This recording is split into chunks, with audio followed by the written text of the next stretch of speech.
Allahu Allahu Allahu Allah Allahu Allahu Allahu Allah. Bismillahirrahmanirrahim. Assalamualaikum warahmatullahi wabarakatuh. Waalaikumsalam. Alhamdulillah. Nasta'inuhu wa nastaghfiruhu wa na'udzu billahi min syururi anfusina wa sayyiati a'malina. May yahdihillahu fala mudilla lahu wa may yudlil fala hadiya lahu. Asyhadu an la ilaha illallah wa asyhadu anna Muhammadar Rasulullah. Allahumma shalli ala Muhammad wa ala ali Muhammad. Amma ba'du. Bapak sekalian, marilah kita lanjutkan kembali di pembacaan kitab Bulughul Maram. Pada malam hari ini masih kita lanjutkan di bab kitab jihad. Orang disebutkan tentang jihad, maka orang akan pikirannya berbeda-beda ya. Salah satunya adalah berarti ini mengajak berperang ya. Tidak harus seperti itu. Kita lihat ya beberapa hadis yang ada di sini. Telah saya bacakan di hadis sampai nomor 1097 ya.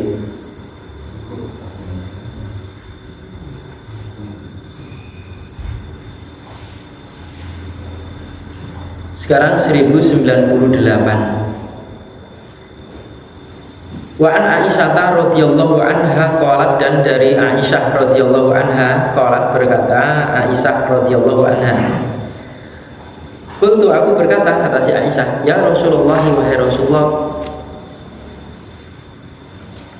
al nisa'i jihadun, apakah atas para perempuan itu ada jihad? Qala, bersabda Nabi, na'am, ya, jihadun, jihadnya lah kita lafi, tidaklah berperang fihi padanya, pada jihad tadi,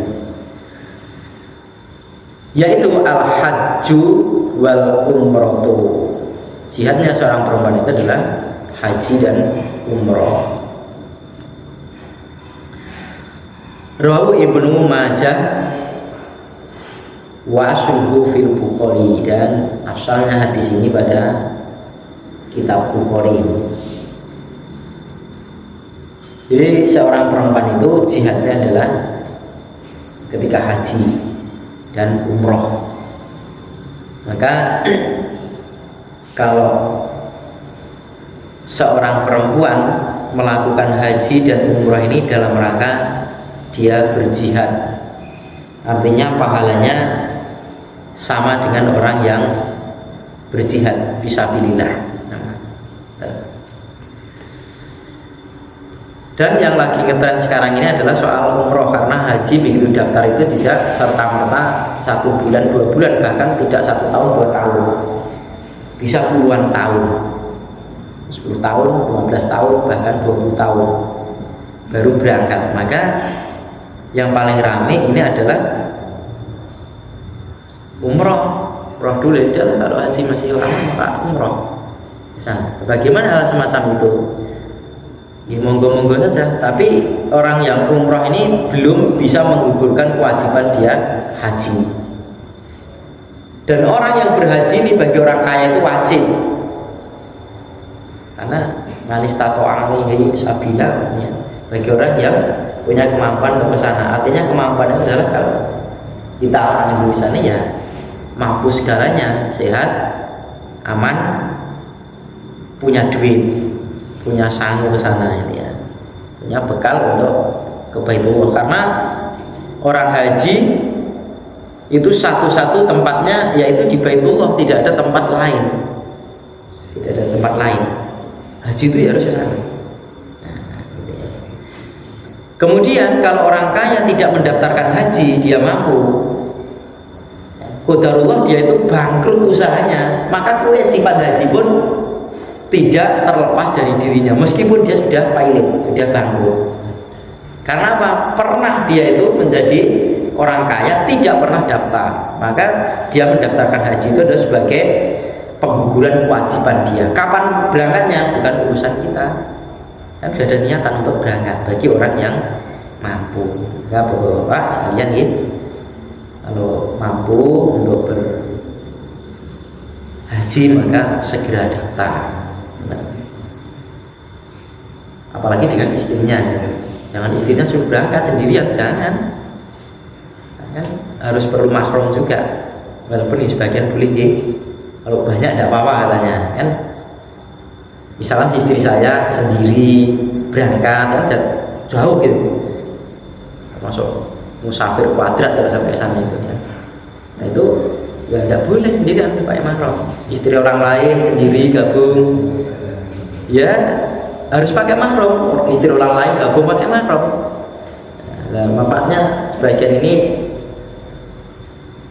perempuan satu gitu ya tidak boleh, perempuan dua tidak boleh, perempuan tiga tidak boleh, kita dalam mahram, empat tidak boleh, lima tidak boleh, terus seterusnya kemudian jadi boleh itu ya.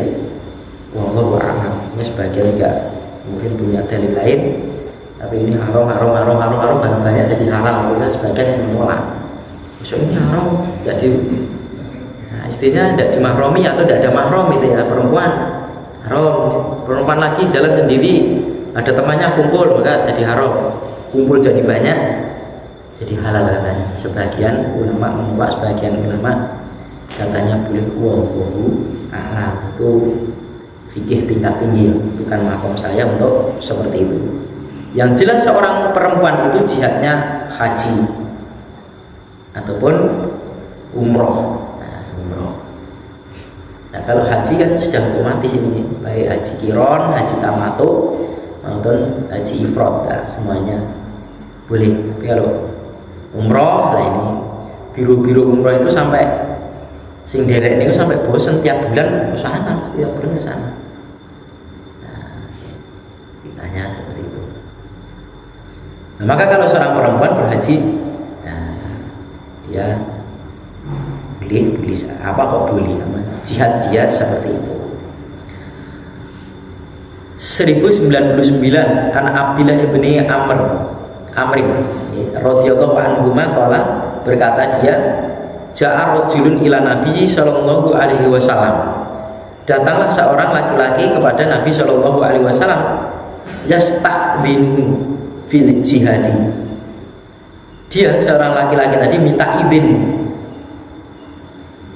kepada Nabi fil jihadi, pada jihad, minta izin mau ikut jihad, mau perang. Faqala, maka Nabi bersabda, ahayyun walidaka, apakah masih hidup kedua orang tuamu? Qala, berkata rajul tadi, na'am ya Rasulullah masih hidup. Qala, bersabda Nabi, fa fihima fajahid, maka pada keduanya lah kamu berjihad. Muttafaqun alaihi wali Ahmad wa Abi Dawud min hadisi Abi Sa'idin nahwu, dari hadisnya Abi Sa'id juga semisal hadis ini. Wazada, dan ada tambahan dalam arah dari Abi Sa'id itu, irji, kembalilah, fasta'dinhuma, maka mintalah izin kepada keduanya. Huma ini artinya kedua orang tuanya tadi.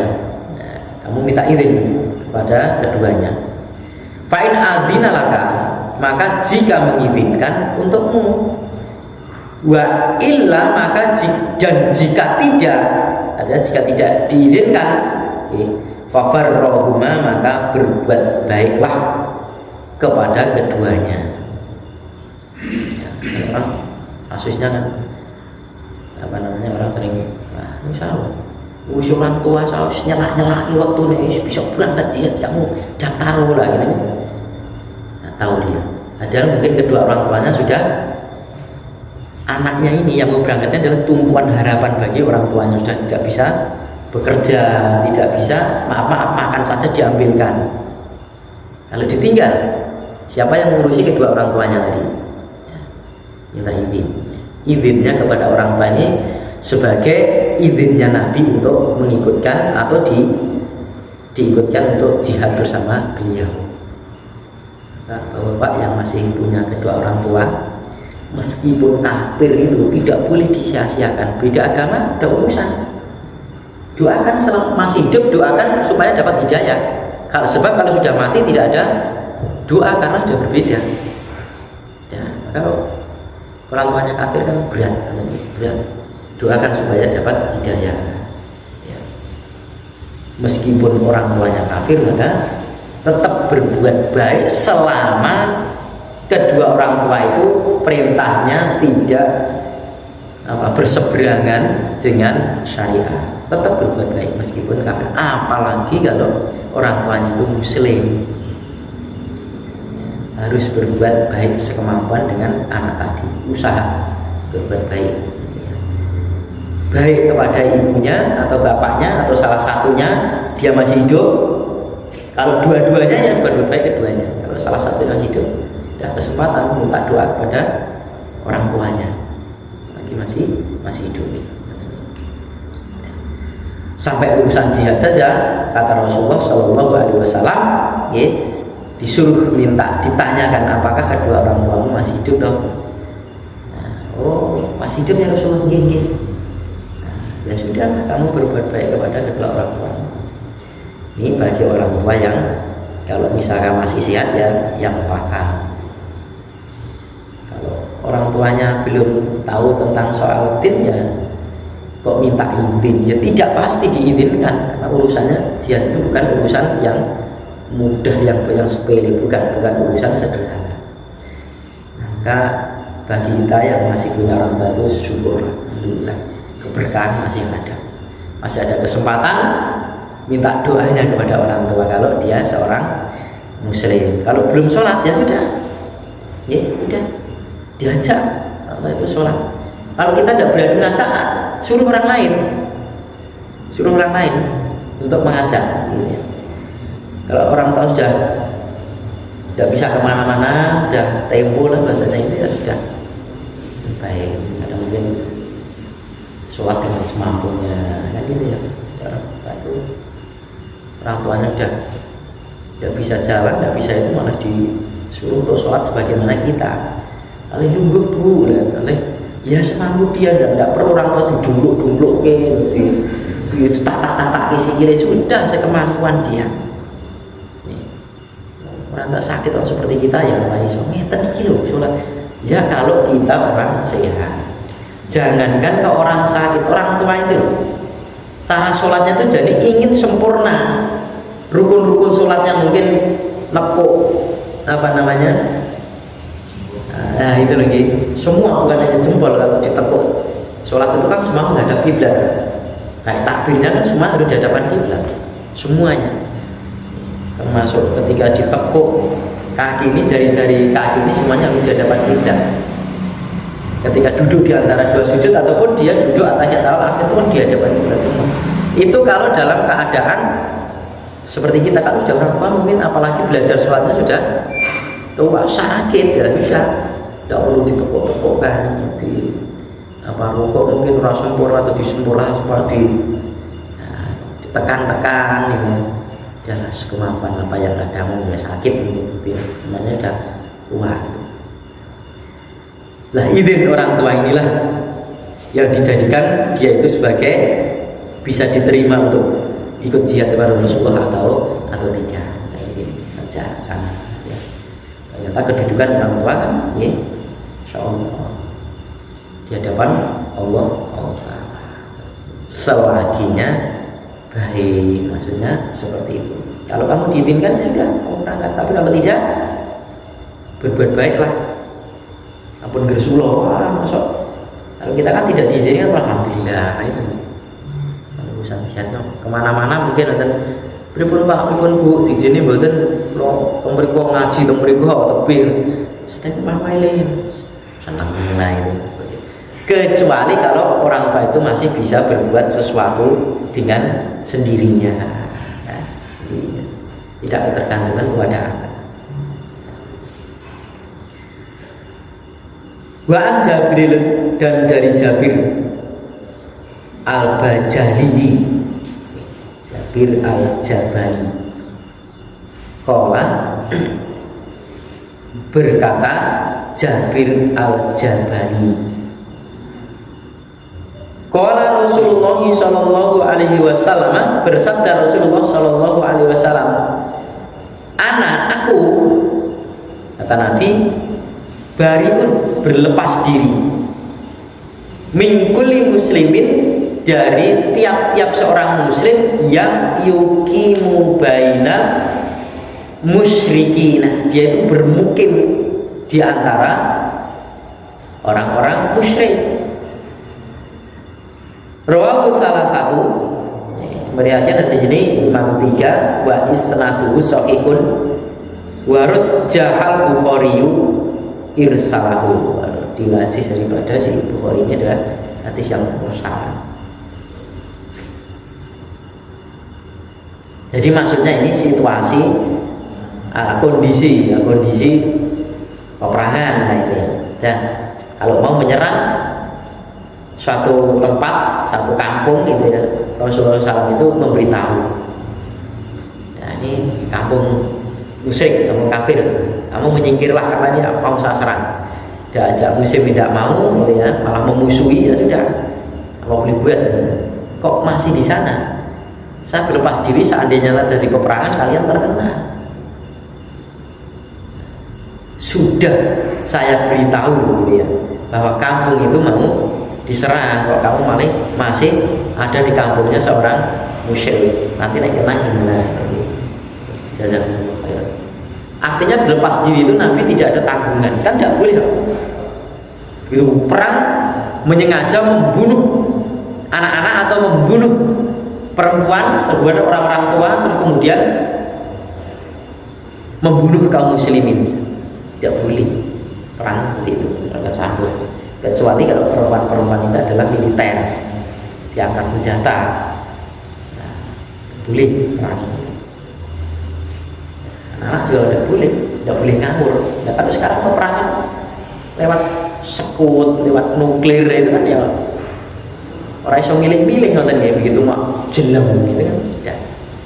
Hiroshima Nagasaki dulu di tahun 45-an kan gua mak gelar itu beberapa tahun itu panah itu tandus padaannya udah. Pada saat itu dia Jepang itu sudah amburadul. Indonesia merdeka, Jepang, tentara Indonesia pulang semua, negaranya dibawa. Kesempatan Indonesia musik kan. Merdeka kan tidak bisa pilih-pilih. Kalau dulu kan bisa pilih-pilih orang cara pendek.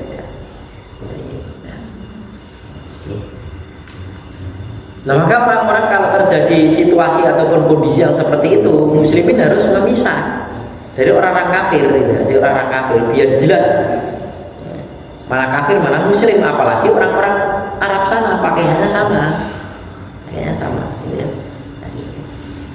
Ini kalau situasi dan kondisinya itu kondisi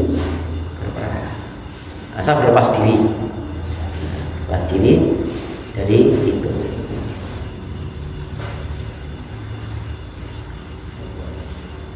Seribu 1101. Wa an Ibni Abbasin radhiyallahu anhu, dan dari Ibni Abbas radhiyallahu anhu qala Rasulullah sallallahu alaihi wasallam, bersabda Rasulullah sallallahu alaihi wasallam, la hijrata ba'dal fathi, tidak ada hijrah setelah kemenangan atau pembukaan, maksudnya kota Mekah, kemenangan dan pembukaan. Walakin akan tetapi yang ada itu jihadun wa niyatun, yang jihad dan niat. Dan hijrah lagi kan, kalau kita bercampur dengan orang-orang jelek ya sudah, adanya itu saja, niat dan hijrah. Niat kamu apa, kamu bercampur di situ, kamu tertindas, tidak bisa beribadah secara khusus. Kan teman-teman di Bali katanya hati-hati kalau jajan kamu di Bali. Meskipun tempe bisa jadi haram. Katanya kalau tempe so haram belum tempat ceritanya. Lah minyaknya itu minyak babi itu goreng. Masya Allah. Tempenya halal, kemudian minyaknya haram. Tidak. Nah, dulu beberapa orang sana itu bawa apa namanya gelas sendiri, bawa bekal dari rumah, dari Solo, kemudian jihad di sana. Jihad itu mereka itu menebarkan Islam di sana. Ada beberapa orang Muslim itu ya di sana yang perlu dibina. Sebenarnya seperti itu. Lah ternyata di sini tidak ada hijrah lagi. Ya, saya hijrah, tidak ada hijrah lagi sekarang. Adanya apa? Jihad saja. Dan kamu merubahlah situasi kondisi kamu supaya kamu tidak tertindas, bebas melakukan ibadah. Kamu akan terlindungi sebenarnya dari undang-undang negara menjalankan aturan agama yang dia peluk pada saat itu. Islam ya. Kristen ya Kristen lah ya, lakukan itu. Sebenarnya ada perlindungan undang-undang bukan segi agama, tapi dari undang-undang pemerintah saja ada perlindungan. Niatannya apa? Kamu kok masih di situ, kamu tidak seperti itu. Jadi intinya sekarang itu hijrah itu tidak ada. Sebagaimana hijrah pindah. Kalau dulu kan tertindas saja lah hijrah, tinggalkan. Ini kan periode Mekah, apalagi itu periode Mekah ya akhirnya periode Mekah wahyu sudah turun semua, Nabi sudah diutus oleh Allah Ta'ala dan bahkan menjadi Nabi Muhammad mati penutup, dan semua adanya Nabi itu diangkat. Rasulullah SAW menjadi penutup Nabi, syariat sudah sempurna, wahyu sudah tidak turun lagi setelah Rasulullah wafat, ya sudah itu yang dijalankan. Tidak ada periode-periode lagi ya. Cuman ya untuk melakukan hal itu ya kondisinya melihat bagaimana cara menghadapi orang ini. Bukan berarti terus ini orang belum sholat lagi, nah, berarti periode Mekah dulu nggak usah sholat misalnya. Tidak seperti itu. Metode atau strategi saja bagaimana orang itu supaya dia mau sholat, bagaimana caranya. Mau sholat gue belum aja, sebetulnya berkuti pakai jilbab, berkuti dan lain sebagainya, yang menolak. Dan yang pokok dulu sholat dulu. Nah, nanti sholat ada kewajiban-kewajiban yang lain, bertahaplah seperti itu. Terus semua disampaikan sekali ya, saya kira mereka menjalankan Islam itu dengan cara berat. Padahal menjalankan agama itu tidak berat. Mestinya seperti itu, menyenangkan. Ya. Tidak ada hijrah lagi setelah Fathu Mekah.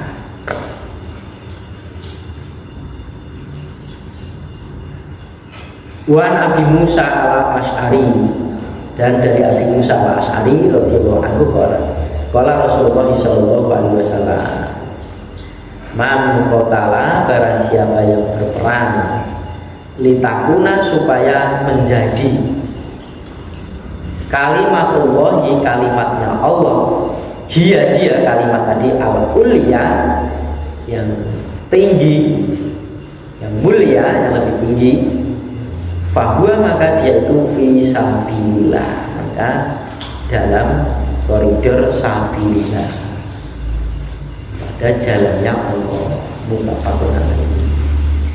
Jadi kalau melihat hadis ini, apa saja ya, apa saja orang berperang, apa saja, bagaimana caranya dia itu berperang tapi untuk meninggikan kalimat Allah, supaya kalimat Allah itu lebih tinggi. Tidak ada orang yang menyembah selain Allah Ta'ala, tidak ada. Dari pintu ke pintu, kata sahabat itu ya, dia mendatangi pintu ke pintu, lorong dia jalan naik gunung, turun gunung ya, itu. Tiada lain kecuali dia itu menawarkan daripada kalimat Allah itu, supaya orang-orang itu tidak melecehkan, kebesaran Allah, dan supaya Allah itulah diibadahi satu-satunya diibadahi, tidak yang lainnya.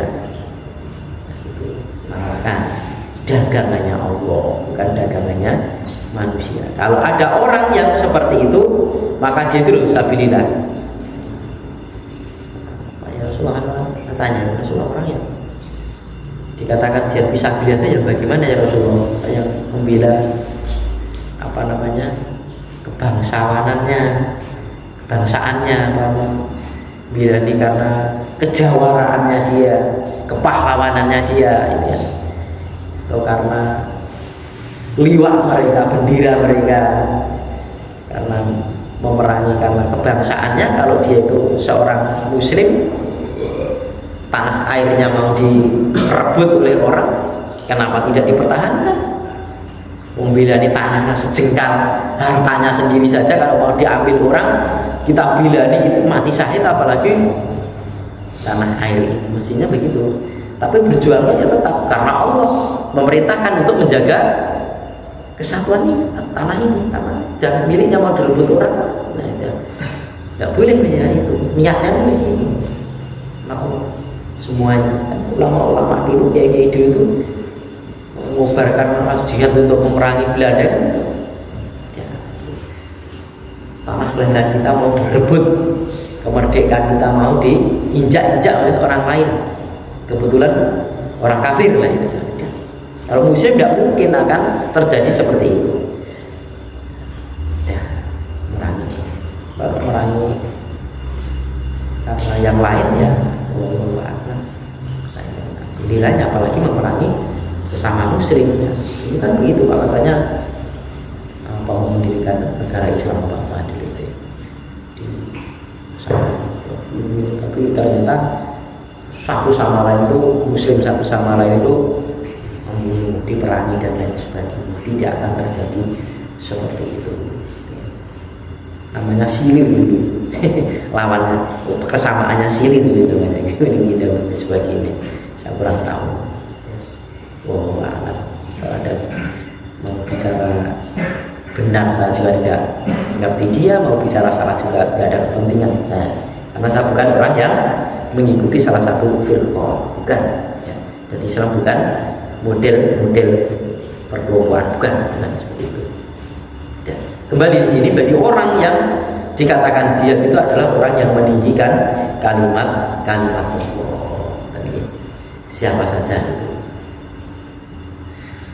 Wan Abdillah bin Sa'di, dan dari Abdillah ibn Sa'id qala berkata, qala Rasulullah sallallahu alaihi wasallam, bersabdalah Rasulullah sallallahu alaihi wasallam,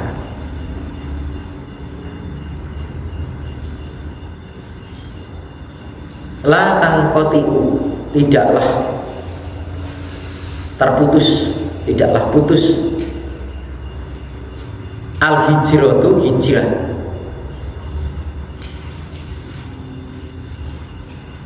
ma kutila, apa-apa yang kutila, memerangi al adu musuh. Berarti ma ini diartikan selagi, tidaklah putus yang namanya hijrah itu selagi musuh itu memerangi. Selama memerangi, siapa memerangi? Al adu musuh. Rawu Nasaiyu meriwayatkan hadis ini Nasaiyu wa Sahihul Ibnu Hibban. Dan sana. Kalau hadis ini, wah, hijrah itu ya belum terputus, selama musuh itu masih memerangi. Nah, kalau musuh masih memerangi, masih pindah saja lah, nah itu pindah, mungkin kan itu. Kalau tadi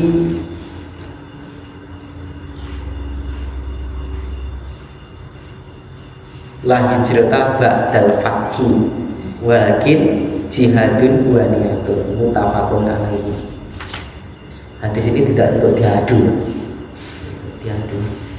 menang sing ini tidak, ditabrak ya tidak, pertentangan juga tidak ya, pertentangan ya. Mungkin kalau segi ulama hadis itu akan ditimbang bobot hadis ataupun kesohihan hadis itu, dan seperti itu. Dan ini kebetulan bukan kedudukan saya, bukan makom saya untuk seperti itu. Cuma bisa menyampaikan apa-apa yang sudah jadi ini, apa yang ditulis oleh Ibnu Hajar Al-Asqalani ini. Belajarnya istilah orang makan itu tinggal santap, orang kan masak. Kalau Al-Hafidh Ibnu Hajar Al-Asqalani dulu kan mengumpulkan hadis ini ini ya, sudah terkumpul ya. Kita cukup untuk tinggal mengkonsumsi saja hadis seperti ini. Lah bagaimana tentang hal semacam ini? Setahu saya itu alamnya tidak ada hijrah setelah kemenangan. Hijrah mana lagi waktu begitu? Mekah itu kota dikuasai oleh orang-orang kafir. Kemudian setelah di sana itu sudah menjadi kampung Islam, ya sudah mau pindah lagi kemana? Dan kita hijrah apa? Kita menjalankan ibadah ini masih bisa-bisa saja. Tidak ada orang mau sholat mau dibunuh, mau Jumatan tak bunuh kamu, tidak ada penghilang seperti itu. Bahkan mungkin terlindungi ya. Mungkin orang sholat malah diamanke oleh aparat-aparat, mungkin dijogo ada dulu itu ya. Dan orang malah takut malah. Jadi yang malah lebih seneng itu, alhamdulillah diamankan nenek opo-opo lah kan begitu. Ya, jangan. Tidak ada yang kita itu diperangi dalam melakukan satu kebaikan. Ya. Setahu saya, kalau di daerah lain saya kurang tahu. Ya.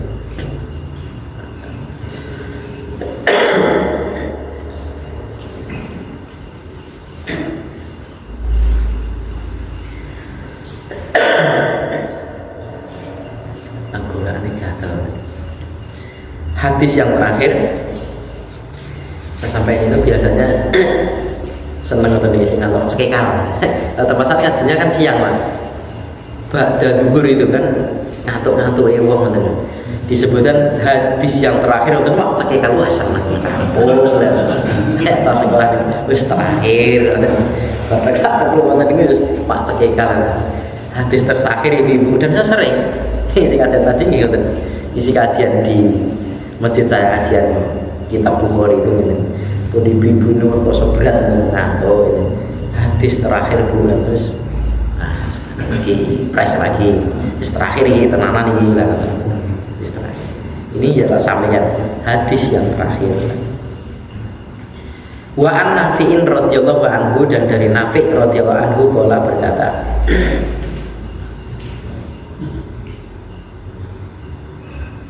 Aghara Rasulullah sallallahu alaihi wasallam ala Baniya Mustalikin. Rasulullah sallallahu alaihi wasallam menyerang pada Bani Mustalik. Wahum, dan mereka itu ghoruna. Ghoruna, mereka itu sedang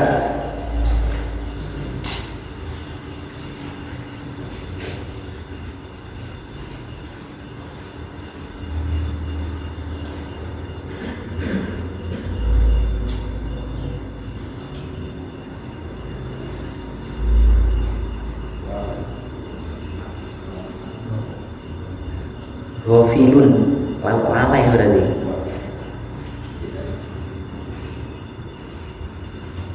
Ada anak lalai, lengah lah bahasa ini. Mereka masa keadaannya itu lengah, lalai.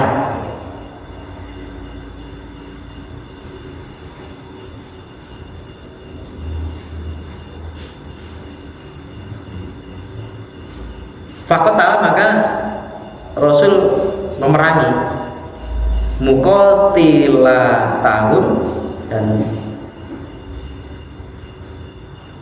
apa itu ya, membunuh, memerangi mereka gitu. Itu yang membunuh, memerangi mereka. Wasaba, dan menahan daroriyahu, keturunan mereka.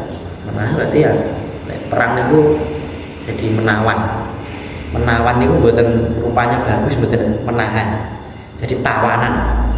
Jadi kan menawan lagi, wajahnya menawan, ditawan lah. Rasulullah itu menawan tadi. Nah, keturunan anak-anak mereka itu menjadi tawanan Rasulullah Shallallahu Alaihi Wasallam.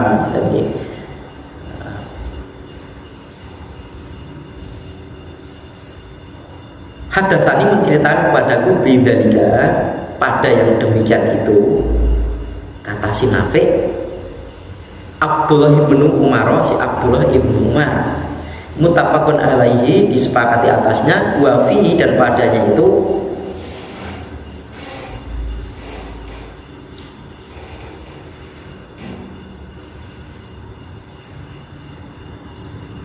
asoba, mendapatkan yauma idzin, pada hari itu, juwariyata, juwariyah, nama orang. Jadi ada dapat asobah, tinggalan tawanan perang seorang perempuan yang namanya Juwariyah. Juwariyah.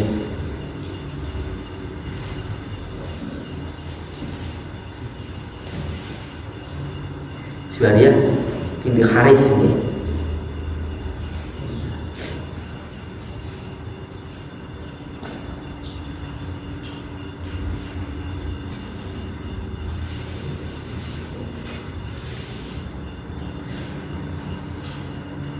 Yang akhirnya kan menjadi istri beliau itu ya.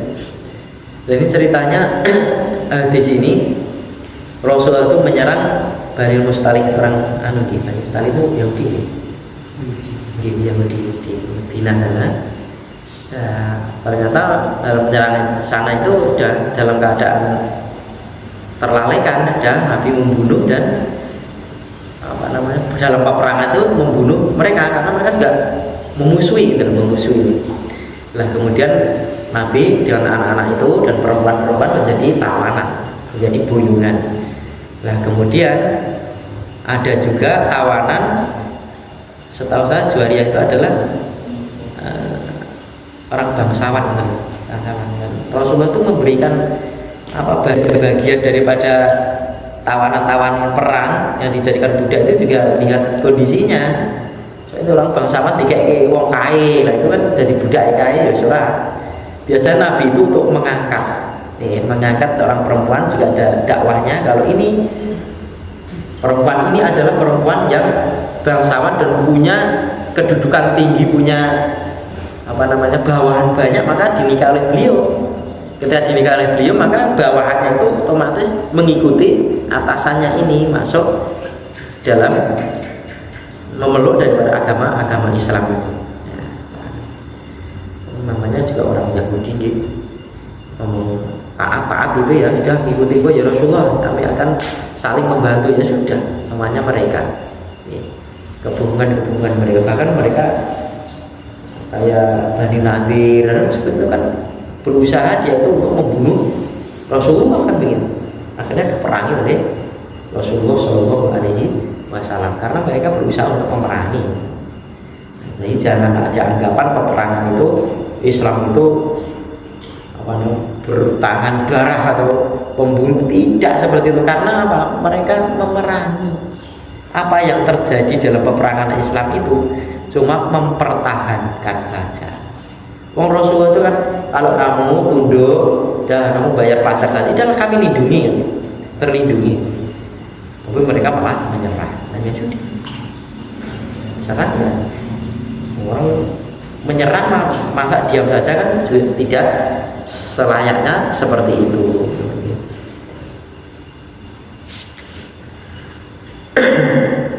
Ya tadi apa yang saya sampaikan untuk malam hari ini. Aku boleh ada astagfirullahaladzim. Assalamualaikum warahmatullahi wabarakatuh.